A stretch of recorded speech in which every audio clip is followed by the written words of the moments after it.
ఒక ఇద్దరు ముగ్గురు ఫ్రెండ్స్ ఒక టీ స్టాల్ దగ్గర కూర్చొని కానీ కామన్గా మాట్లాడుకుంటూ కానీ మనం ఆ బిజినెస్ చేసేద్దాం ఈ బిజినెస్ చేసేద్దాం అంటూ ఉంటారు. బట్ ఏంటంటే మామ మనం ఈ బిజినెస్ చేసామంటే ఎంత బెనిఫిట్ వస్తుందంటారా, ఈ బిజినెస్ చేసామంటే ఎంత బెనిఫిట్ వస్తుంది, కానీ వాళ్ళకి ఆ బిజినెస్ యొక్క మాడ్యూల్ తెలియదు, దాని యొక్క మార్కెట్కి ఏం తెలియకుండానే ఆ ప్లాన్లు వేసేస్తూ ఉంటారు. తర్వాత వాళ్ళిద్దరు కూర్చొని సరదాగా ఈ బిజినెస్ ఇది వర్కౌట్ అయ్యేది కాదు, ఇంకో బిజినెస్ ఏమైనా చూసుకుందాం అని మాట్లాడుకుంటారు. బేసిక్గా అంటే ఇన్ జనరల్గా జరిగేది ఇన్ టీ స్టాల్ దగ్గర. కానీ కొన్ని వీడియోస్లో చూస్తూ ఉంటాం, టీ తాగడానికి కూడా మన దగ్గర డబ్బులు ఉండవు, కానీ 100 కోట్లు బిజినెస్ చేసడానికి ఐడియాలు వేసేస్తూ ఉంటాం. అది తప్పు కాదు, బట్ ఏదైనా ఒక ఐడియాతో స్టార్ట్ అవుతుంది. సో చెప్తున్నాం, సో ఇలాంటి సినారియోస్ ఏం తెలియకుండానే బిజినెస్ స్టార్ట్ చేస్తారు. సో మన ఈ ఛానల్లో ఏంటంటే బాగా సక్సెస్ అయిన వాళ్ళు ఉంటారు కదా, వాళ్ళు బిజినెస్ ఎలా స్టార్ట్ చేశారు, మార్కెట్ని ఎలా క్యాప్చర్ చేశారు, ఈ గ్యాప్ని ఎక్కడ ఫిల్ చేశారు అనే విషయాల మీద మన ఛానల్లో రెగ్యులర్గా వీడియోస్ వస్తూ ఉంటాయి. రైట్, ఈరోజు మన బిజినెస్ మాడ్యూల్ ఏంటంటే టీ టైం. అంటే జనరల్గా ఎవరికైనా ఫస్ట్ థాట్ వచ్చేది ఏంటంటే బిజినెస్ పెడదామంటే టీ స్టాల్ పెట్టేద్దాం రా, టిఫిన్ ఫుడ్ స్టాల్ పెడదాం రా, అట్లాంటి థాట్స్ వస్తాయి. సో నేను అందుకనే టీ బిజినెస్ ఎట్లా రన్ అవుతుంది, టీ టైం ఎలా దాని సక్సెస్ చూసింది, షార్ట్ టైంలోనూ అంత మార్కెట్ని ఎలా క్యాప్చర్ చేసిందనే విషయాలు మీకు ఈ వీడియోలో చెప్తాను. రైట్, ఈ వీడియో కంప్లీట్గా చూడండి. 2016లో రాజమండ్రిలో ఒక సింగిల్ బ్రాంచ్గా స్టార్ట్ అయిన టీ టైం ఇప్పుడు మార్కెట్లో 3000+ స్టోర్స్ అయితే వచ్చేసాయి. ఇది ఎలా క్యాప్చర్ చేశారు అంటే విత్ ఇన్ షార్ట్ టైంలో ఇంత మార్కెట్ని ఎలా బిల్డ్ చేశారు. దీంట్లో 3 మేజర్ థింగ్స్ ఉన్నాయి. ఆ 3 మేజర్ థింగ్స్ గురించి నేను మాట్లాడతాను. ఈ బిజినెస్ స్టార్ట్అప్ ఐడియా వచ్చింది ఎవరికంటే మిస్టర్ ఉదయ్ శ్రీనివాస్ గారు. రాజమండ్రి రూరల్ ఏరియాకి ఎంపీగా ప్రజెంట్ ఉన్నారు. ఈయన రాజమండ్రి పక్కన ఉన్న కడియం అనే గ్రామంలో జన్మించారు. అండ్ ఈయన ఎలక్ట్రానిక్ అండ్ కంప్యూటర్స్లో ఇంజనీరింగ్ అయిపోయిన తర్వాత ఈయన మంచి పర్సెంట్ రిలీజ్ అయిన తర్వాత దుబాయ్ వెళ్ళి ఒక సాఫ్ట్వేర్ జాబ్లో కొన్ని రోజులు వర్క్ చేస్తూ మంచి హై ప్యాకేజ్తో ఉన్నప్పుడు క్విట్ అవుట్ అయ్యి అంటే ఒక కొత్త బిజినెస్ ఐడియాతో ముందుకు వచ్చేసారు. అసలు సాఫ్ట్వేర్ అతను ఈ బిజినెస్ ఐడియాని ఎలా స్టార్ట్ చేశారు అంటే ఇతను చేసుకున్న బిజినెస్ మాడ్యూల్ ఏంటి అది ఫస్ట్ మీకు చెప్తా. ఎవరికైనా ఫస్ట్ మెయిన్ ఉండాల్సింది బిజినెస్ ఐడియా, తర్వాత టార్గెటెడ్ ఆడియన్స్. ఆ ఆడియన్స్ ఫిక్స్ అయిన తర్వాత బిజినెస్ మోడల్ ఎలా ఎస్టాబ్లిష్ చేయాలి అంటే ఇప్పుడు ఆ టార్గెట్ ఆడియన్స్ అందరినీ మన బిజినెస్ మోడల్ ఎలా ఉంటే వాళ్ళు అట్రాక్ట్ అవుతారు అనే దాని మీద బిజినెస్ మోడల్ డిజైన్ చేయాలి. రెవెన్యూ మోడల్, మనం ఎలాంటి ఏరియాలో పెట్టాలి, ఎక్కడ మన బిజినెస్ ఎక్కువ జరుగుతుంది అంటే ప్లేస్, ఆ ఏరియాని చెక్ చేసుకోవడం. దెన్ మనకి ఎలాంటి పీపుల్స్ వస్తారు అంటే మిడిల్ క్లాస్ వాళ్ళు వస్తారా, లోవర్ మిడిల్ క్లాస్ వస్తారా, అప్పర్ మిడిల్ క్లాస్ వస్తారా, ఎలాంటి వాళ్ళు వస్తారని చూసుకోవడం అదొకటి మెయిన్.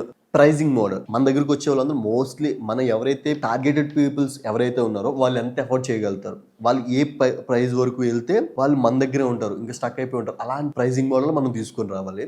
దెన్ ఈ టీ టైమ్ సక్సెస్ అవ్వడానికి మెయిన్ రీజన్ ఫ్రాంచైజ్ మోడల్. ఈ ఫ్రాంచైజ్ మోడల్ కూడా ఎలా ఎస్టాబ్లిష్ అయిందో కూడా ఈ వీడియోలో మీకు చెప్తా. మరి ఈ వీడియో లెంత్ లేకుండా షార్ట్గా ఫినిష్ చేసేద్దాం. బేసిక్గా మన ఇండియాలో ఎవ్రీ 3 hours 4 hours టీ తాగడం అనేది బేసిక్ నీడ్. ఎందుకంటే మనకున్న stress or whatever it అంటే అదొక టీ అనేది ఒక డ్రగ్ టైప్లో అయిపోయింది.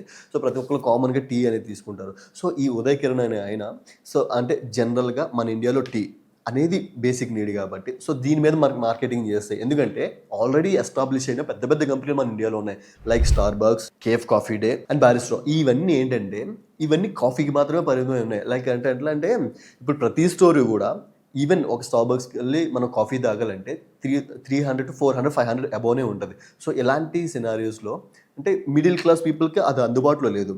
మనం ఒక ఇండియన్ గ్రాఫ్ చూసుకుంటే 65% పైగా టీ కన్జ్యూమ్ చేస్తారు.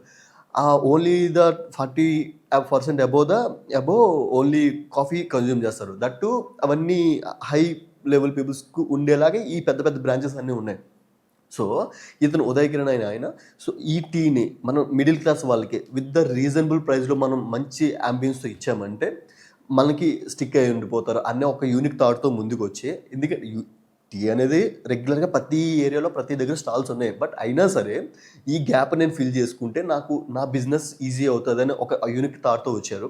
దెన్ వాళ్ళు రాజమండ్రిలో 2016లో బ్రాంచ్ స్టార్ట్ చేసి వాళ్ళు ప్లే చేసిన యూనిక్ థాట్ ఏంటంటే ఒక చిన్న ప్లేస్లో 100 to 120 150 స్క్వేర్ ఫీట్ ఏరియాలో ఒక కంటైనర్ ఆర్ చిన్న స్టాల్ పెట్టి దాని యాంబియన్స్ నీట్గా డిజైన్ చేసి దెన్ వీళ్ళకి కావాల్సిన ప్రైస్ మోడలింగ్లో అంటే ఎవరు వస్తున్నారు అంటే 10 రూపాయల నుంచి 100 రూపాయల దాకా లోవర్ మిడిల్ క్లాస్ వాళ్ళ నుంచి అబోవ్ మిడిల్ క్లాస్ వాళ్ళ వరకు అందరూ ఈ టీ తాగేలాగా విత్ ఇన్ దట్ వాళ్ళ ప్రైస్లో కన్జ్యూమ్ చేసేలాగా ఈ ప్రైజ్ డిసైడ్ చేసి వాళ్ళ అంబియన్స్ క్రియేట్ చేసుకున్నారు. ఫస్ట్ ఈ టీ టైమ్ ఎంత బ్రాండింగ్ అవ్వడానికి main reason first Tea Time logo, అది చూడడానికి లుక్ యూనిక్గా ఉంటుంది. తర్వాత వీళ్ళ మోడల్ ఏదైతే ఉందో ఆ టీ స్టాల్ ఆర్ వాళ్ళ ముందుని డిజైన్ చేసిన chairs or whatever it, అవన్నీ థింగ్స్ అన్ని కొద్దిగా యూనిక్గా డిజైన్ చేస్తారు, పెద్దగా హడావడి లేకుండా.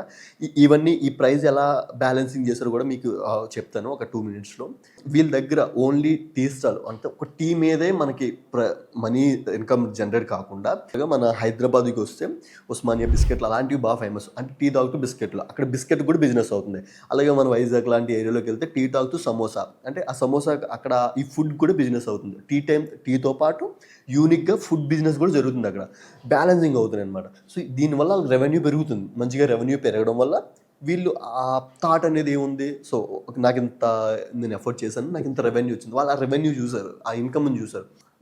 ఇప్పుడు దీని గురించి మనం డిస్కస్ చేసుకుంటే, ఇప్పుడు స్టార్ బక్స్ కానీ ఈ పెద్ద పెద్ద బ్రాంచెస్ అన్నీ ఒక్కొక్కటి 500 నుంచి అబౌవ్ మనం మాట్లాడుకున్నాం కదా, వాళ్ళు ఛార్జ్ చేసేది యాంబియన్స్కి, ఆ లుక్కి, విత్ ఇన్ ఇంక్లూడింగ్ ఆఫ్ ఏసీకి అండ్ బిల్లుకి కూడా అక్కడ ఛార్జ్ చేస్తారు. అండ్ ఆ కంఫర్ట్, ఆ సోఫాస్ కానీ ఆ డిజైనింగ్ కూడా అక్కడ ఛార్జ్ చేస్తారు. మనం ఎంతసేపు కూర్చున్నా వాళ్ళు డిస్టర్బ్ కూడా చేయరు. సో ఇలాంటి దగ్గర ఉన్నప్పుడు వాళ్ళ ప్రైస్ తగ్గించలేదు. మిడిల్ క్లాస్ బేస్ చేసుకో ఏ ఒక్క ఇలాంటి సెల్లింగ్ టీ స్టాల్ కానీ కాఫీ కానీ అలాంటివి ఏం లేవు. సో దీన్ని అడ్వాంటేజ్గా తీసుకొని ఈ టీ టైమ్ అనే బ్రాంచ్ స్టార్ట్ చేసి ఎస్టాబ్లిష్ చేశారు. ప్రతి కంపెనీ కూడా ఒక యూఎస్పీ అనేది ఒకటి ఉంటుంది. అది యూఎస్పీ ఏంటంటే యూనిక్ సెల్లింగ్ పాయింట్. అస్సాంలో ఒక టీ లీఫ్ ఫామ్ను తీసుకొని వాళ్ళకి కావాల్సిన రుచి చిక్కదనం అంటారు కదా, అవి వచ్చేదాకా ఆ లీవ్స్ని గ్రో చేసి, తర్వాత దాన్ని హార్వెస్టింగ్ చేసి, ఆ తర్వాత దాన్ని కావాల్సిన సైజ్ వరకు ఉంచి, అప్పుడు వాళ్ళు ఎక్కడైతే టీ స్టాల్స్ ఉన్నాయి అక్కడికి అందరికీ పంపించేవాళ్ళు అనమాట. ఇండియా మొత్తం మీద 3000+ స్టోర్స్ ఉన్నాయి కదా, వీళ్ళు ఎక్కడ తాగినా సరే అదే ఫ్లేవర్ వాళ్ళకి అనిపిస్తుంది. ఇది ఒక unique selling point. And then దీనికి ఎడిషనల్ ఇన్కమ్గా చెప్పాక ఆల్రెడీ జ్యూసెస్, థిక్ లైక్ అట్లాంటివి, అండ్ ఎడిషనల్ సమోసా, బిస్కెట్స్, ఇవి కూడా అడిషనల్గా ఫుడ్ ఇన్కమ్ సోర్స్ వస్తుంది. ఇది మెయిన్ అడ్వాంటేజ్ అయింది. ఇప్పుడు ఫ్రాంచైజ్ మోడల్ గురించి మాట్లాడుకుందాం. ఫ్రాంచైజ్ మోడల్ అంటే ఎవరికైనా అఫోర్డబుల్ ప్రైస్లో ఉంటేనే ఈజీగా, అంటే మిడిల్ క్లాస్ వాళ్ళు, అబవ్ మిడిల్ క్లాస్ వాళ్ళు ఎక్కువ బిజినెస్ చేద్దామన్న థాట్స్ వస్తాయి. సో వీళ్ళు చేసిన మెయిన్ ప్లస్ థింగ్ ఏంటంటే, వీళ్ళు ఫిక్స్ చేసిన ఫ్రాంచైజ్ మోడల్ ప్రైస్ ఎంత అంటే 4,25,000 లైక్ అప్రాక్స్ అంతే ఉంది. ఈ స్టార్ బక్స్ కానీ ఈ కాఫీ డేల్ కానీ ఇలాంటివి ఫ్రాంచైజ్ మోడల్ ఇచ్చినప్పుడు దానికి కావాల్సిన ప్రైస్ ఎంత అవుతుందో తెలుసా? స్టార్ బక్స్కి అయితే 20-45 lakhs అబోవ్ ఒక ఫ్రాంచైజ్ తీసుకుని ప్రైస్ అవుతుంది. అది ఎంత, ఒక 1000 square feet ల్యాండ్లో ఉంటే. అదే కాఫీ కేఫ్ అయితే 10-15 lakhs ఒక స్టోర్కి అయితే అవుతుంది. అది ఎంత, 1000 square feet యార్డ్లో అయితే. అదే బరిస్టా లాంటి పెద్ద యూనిక్ బ్రాండ్స్ అయితే కనుక 30-1 crore దాకా ఒక ఫ్రాంచైజ్కి ప్రైస్ అవుతుంది అనమాట. ఎందుకంటే ఆ అంబియన్స్ డిజైన్ చేయడానికి కానీ, ఆ లుక్ డిజైన్ చేయడానికి కానీ. సో ఇంత ప్రైస్లో ఉన్నప్పుడు మిడిల్ క్లాస్ వాళ్ళు కానీ, బిలో మిడిల్ క్లాస్ కానీ బిజినెస్ని ఇందులో ఇన్వెస్ట్ చేద్దామంటే చేయలేరు. దట్టు ఇవి కూడా ప్రైమ్ ఏరియాలోనే ఉంటాయి. సో ఈ గ్యాప్ని ఇప్పుడు ఫిల్ చేశారనమాట. సో ఈ ఫ్రాంచైజ్ మోడల్ ఎట్లా వర్కౌట్ అయిందంటే, వీళ్ళు 2016లో వీళ్ళ ఫస్ట్ స్టాల్ ఎలా సక్సెస్ అయిందో, దీన్ని అప్పుడు మార్కెట్ అయిన తర్వాత దీన్ని ఎస్టాబ్లిష్ చేద్దామన్న థాట్తో ముందు వచ్చారు కదా. సో అప్పుడు వీళ్ళు యూనిక్ ఐడియాని బయటికి తీశారనమాట. వీళ్ళు ఫ్రాంచైజ్ మోడల్, ఆ టైంలో ఫ్రాంచైజెస్ ఏమీ లేవు, ఉన్నా సరే మీకు ఆల్రెడీ చెప్పా. సో వీళ్ళు ఏం చేశారు, ప్రతి మిడిల్ క్లాస్ వాళ్ళు ఎఫర్ట్ చేసేలాగా బిజినెస్ చేయాలి అనే థాట్ ఉన్న వాళ్ళు, వాళ్ళకి వీళ్ళే ప్రొవైడ్ చేస్తారు, సర్వీస్ అని వీళ్ళే ప్రొవైడ్ చేస్తున్నప్పుడు వాళ్ళు ఇంకా ధైర్యంగా ముందుకు వచ్చేసారనమాట. సో ఒక ఫ్రాంచైజ్ ప్రైస్ వచ్చేసి 4,25,000 పెట్టారు. అందులో కూడా వీళ్ళు ప్రొవైడ్ చేసిన ఏంటంటే, రిఫ్రిజిరేటర్ ప్రొవైడ్ చేశారు, ఫ్రీజర్ ప్రొవైడ్ చేశారు, బ్లెండర్ ప్రొవైడ్ చేశారు, స్టవ్ ప్రొవైడ్ చేస్తారు, అండ్ వెజల్స్ కూడా ప్రొవైడ్ చేస్తారు. 100-150 square yard ప్లేస్లో ఆ స్టాల్ని ఫిక్స్ చేసి ఇవన్నీ ప్రొవైడ్ చేసి, అండ్ వీళ్ళ బిజినెస్ మోడల్ కూడా ఇలా చేయాలి అని ట్రైనింగ్ కూడా ఇచ్చారు. అంటే ఇవి జస్ట్ 4.25 lakh ఈ ఫ్రాంచైజ్ మోడల్కి అయితే ఎడిషనల్ ట్రైనింగ్ ఇచ్చినందుకు 5% ఎడిషనల్ ఇన్కమ్ కూడా వీళ్ళకి వచ్చింది. సో వీళ్ళ బిజినెస్ ఎక్కడ సక్సెస్ అయింది, ఇది 4,25,000తోనే ఎంత సక్సెస్ అయిపోయిందంటే, ఎస్ వీళ్ళ 4,25,000 ఒకటే కాదుగా, వీళ్ళు ట్రైనింగ్ మీద ఎడిషనల్గా 5% ఛార్జ్ చేస్తారు. ప్రతి స్టాల్ మీద బిజినెస్ వచ్చింది. అండ్ వీళ్ళ దగ్గర వీళ్ళు వాడే టీ పౌడర్ ఉంటుంది కదా, వీళ్ళ ఫామ్ నుంచే వస్తుంది, టీ టైం ఫామ్ నుంచి రావడం వల్ల అది కూడా అయిపోయిన వెంటనే ప్రతిసారి మళ్ళీ వాళ్ళు ఆర్డర్ పెడితే వాళ్ళు కొనుక్కుంటారు, వీళ్ళ దగ్గర నుంచి కొనుక్కుంటారు, అక్కడ కూడా మనీ జనరేట్ అయింది. ఇంకోటి ఏంటంటే, ఈ టీ స్టాల్ వారు ఎవరైతే ఉన్నారో యూనిక్గా వాళ్ళు అమ్మే ఫుడ్ ఐటమ్స్ ఉంటాయి కదా, వాళ్ళకి నచ్చిన ఫుడ్ ఐటమ్ అమ్ముకునేలాగా వాళ్ళకి ఆ ఫ్రీడమ్ ఇచ్చేసారు కాబట్టి, సో వాళ్ళు ఇంకా అడిషనల్గా ఏమైనా యాడ్ చేయాలనుకుంటే వాళ్ళు యాడ్ చేసుకునేలాగా ఈ స్టాల్ అయితే ఎవరైతే పెట్టుకున్నారో, సో వాళ్ళకి ఆ ఇన్కమ్ జనరేట్ అవుతుంది, వీళ్ళకి కూడా ఇన్కమ్ జనరేట్ అవుతుంది. ఇక్కడ ఏంటంటే ఎవరు పైనుంచి ఫోర్స్ అంటే ఇండివిజువల్గా ఏదన్నా డిసిజన్ తీసుకునే అవకాశం ఈ ఫ్రాంచైజీలో క్లియర్గా కనిపించడంతో ఎక్కువ మంది అట్రాక్ట్ అయ్యి ఈ బిజినెస్ ఎంత ఫాస్ట్గా స్ప్రెడ్ అయిపోయింది. అండ్ ఆల్సో మెయిన్ దీనికి మౌత్ టాక్ చాలా చాలా ఎక్కువ స్ప్రెడ్ అవడం వల్ల ఈ బిజినెస్ ఇంకా అంటే with in the short period టైంలోనే ఇంత ఎస్టాబ్లిష్ అవ్వడానికి రీజన్ అయిందనమాట. ఎందుకంటే ఇంత తక్కువ మనీతో ఫ్రాంచైజ్ ఇస్తున్నప్పుడు ఆటోమేటిక్గా మనం డిస్కస్ చేసుకుంటూ ఉంటాం కదా, ఇది బాగా ప్లస్ అయ్యి ఈ టీ టైమ్ సక్సెస్ అయిందనమాట. So I hope you guys మీకు ఈ బిజినెస్ మోడల్ అర్థమైంది అనుకుంటున్నాను.